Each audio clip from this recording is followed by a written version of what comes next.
What's going on, guys? So in tonight's video, I want to go over a fragrance that we ended up recently getting in the mail from Barrett Fragrance. This fragrance or this package came with, let's check out this little thank you card. So it has thank you for your order, has it in that sort of grayish brown sort of tone, got that gold trim. Thank you for your purchase. We hope you are happy with your order. If you have any questions or inquiries, please feel free to contact us. We offer exclusive discounts for your next order if you leave a photo review on our website.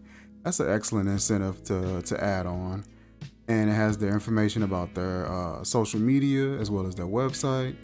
All travel sprays have the name of the fragrance located on the inside of the chamber. Great to know. This one includes a couple of samples, looks like possibly 5 ml. Got your box here, Barrett Fragrance, Extrait de Parfum on the side, as well as this side, and then ingredient and then warning information on the back. Open this up, you are met with your bottle here, Barrett right on the top, embossed on the top of the lid. Excellent presentation as always. Vanilla Seduction is the name of this particular fragrance. If I'm not mistaken, this is their particular take on Vanilla Sex. I think that's the name of it. Vanilla Sex by Tom Ford. Nice smell to it. Looks like the atomizer is a gold atomizer, but the cap and the front plate is silver. It would have made sense to go ahead and go with the gold all the way. Not sure what happened with that. But everything solid. Got a nice color on that juice. Nice little goldish yellow. Looks really good. The atomizer. Really nice atomizer. We'll get a couple sprays here.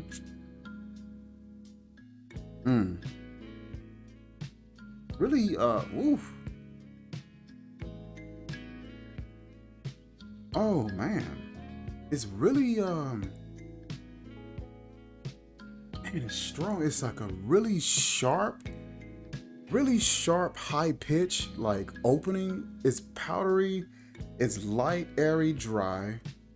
There's a great amount of sweetness that is there. Oh man, there's a rose.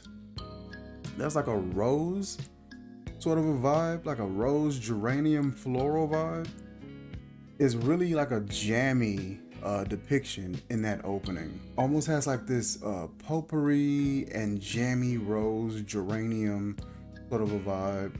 There's a fruitiness that is there. There's a really powdery almost fruitiness that reminds me of like vanilla bean. In some instances, some certain vanilla depictions can kind of have like that almost like powdery fruity sort of a vibe. It almost has like this honey vibe sometimes as well, depending on what vanilla you get. There's a dryness that is there. It's something that feels like a berry. It's something that feels like a berry, but the reason I said that is because certain synthetic berry notes have this, has like this cough drop vibe, like blackberry mainly. Sometimes blueberry can have it, but blackberry tends to have like this cough drop or cough syrup sort of a tinge at the end of it. Especially if it's like a really like harsh synthetic one. Sometimes it works in certain instances, sometimes it doesn't. And I'm not sure if that's in here, but it's that vibe, whatever synthetic process that it takes to make that blackberry note was used to make, other, whatever is in this fragrance. This one it has like this really nice dry, kind of warm, but it doesn't feel like a warm fragrance. It feels sort of like room temperature. And I love that about it. It has like this sort of dry room temperature. There's a hint of sweetness. There's sort of got this powdery vibe that's lingering around as well. There is some sweetness. There's some floral aspects that are really there, that are really lingering. Has like this sort of scratchy potpourri, jammy rose depiction that's in there as well. And then what you get like this almost buttery sort of musk Usually when I get like a musky and buttery sort of a vibe, I usually will blame it on like a caramel, but this one isn't milky enough. And so this one is more so buttery, in a dry sort of way. And so it reminds me of like a vanilla musk. I had a vanilla musk fragrance from, was it Nima or Nemit Parfums or something like that? It's like a little oil. Comes in a red and green sort of bottle. And I had a vanilla musk fragrance from them, and it was very buttery in this depiction, but it was dry, had this sort of dry aspect to it as well. Almost felt like slightly resinous, but and that's the vibe that I get from this one, like a vanilla musk.